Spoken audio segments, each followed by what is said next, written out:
L'émotion voudra bien dire oui. Les députés qui s'opposent. Oh. Je m'excuse. Okay.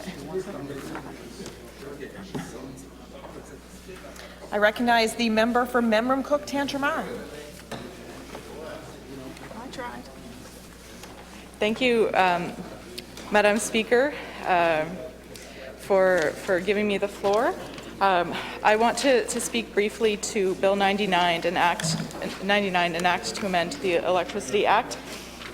And it's a little hard to hear myself think right now. Thank you.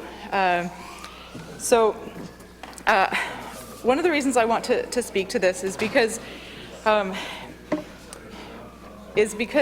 of what is happening in terms of energy poverty in our communities. And that's a term that many people may not have heard of, but it essentially comes down to one definition I've read is household experiences inadequate levels of essential energy services in the home.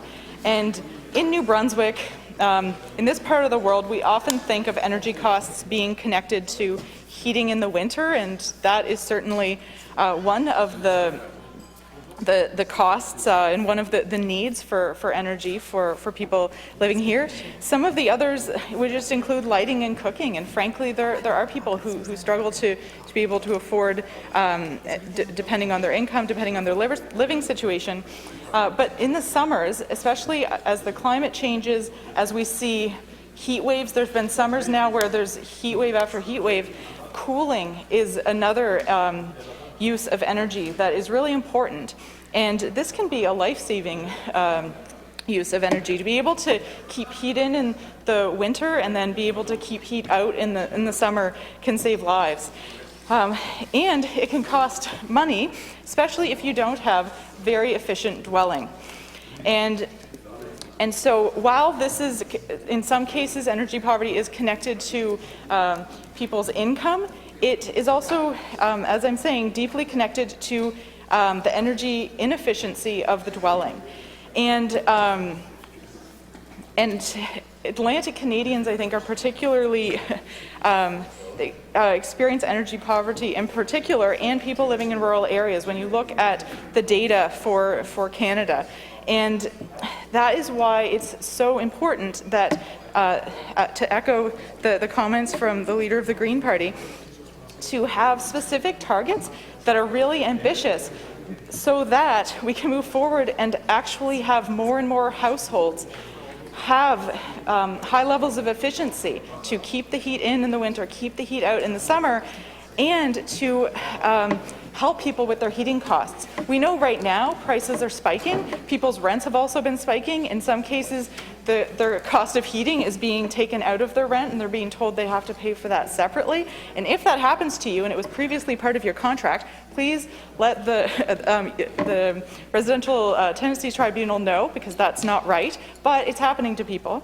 All that to say, we need to have targets that are ambitious and written into the law to make sure that we're moving fast enough on energy efficiency. It often gets left behind. New Brunswick lags behind our neighbours when looking at this. And we need to make sure that the programs are, I would argue that they need to be supporting the most vulnerable, people who otherwise wouldn't be able to make a difference in their energy efficiency based on their income, based on their situation. So a lot of the programs require a huge upfront cost of thousands of dollars in order to get things done and to have that capital to put up and wait to be reimbursed. It can be really challenging for a lot of households. They often also target households where there's homeowners involved. Not everyone owns a home. There are a lot of people who are renters, and they have very little control over what they can do. There may be things they can do. I know when I've lived in an apartment, tried to do things to cover the windows, but there was very little I could do in terms of significant changes to the energy efficiency. So there needs to be programs to look at how to support renters, how to support that type of housing so that they are not left behind. and looking at small and medium-sized businesses. And so I echo the comments from the leader of the Green Party. There needs to be categories, and to really look what are the targets we can have for homeowners, to support renters, to make sure that they're not living in energy poverty but kind of getting lost in the shuffle, and to look at small and medium-sized businesses who would like to have more energy efficiency as well in their operations, but simply may not have the capital to put up.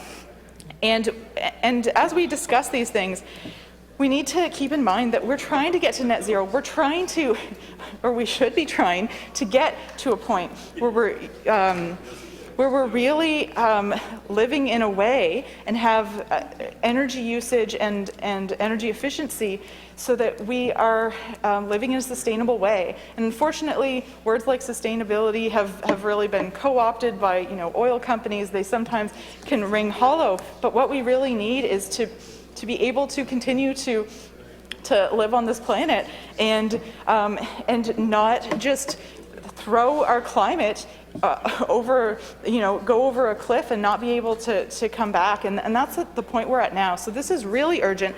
This is really important. And so this is important for the climate crisis, but it's important for protecting the most vulnerable, to make sure that they are supported, that the programs in place really do enough to help those with lower incomes, to help those who currently don't have access to energy efficiency and who are living in energy poverty.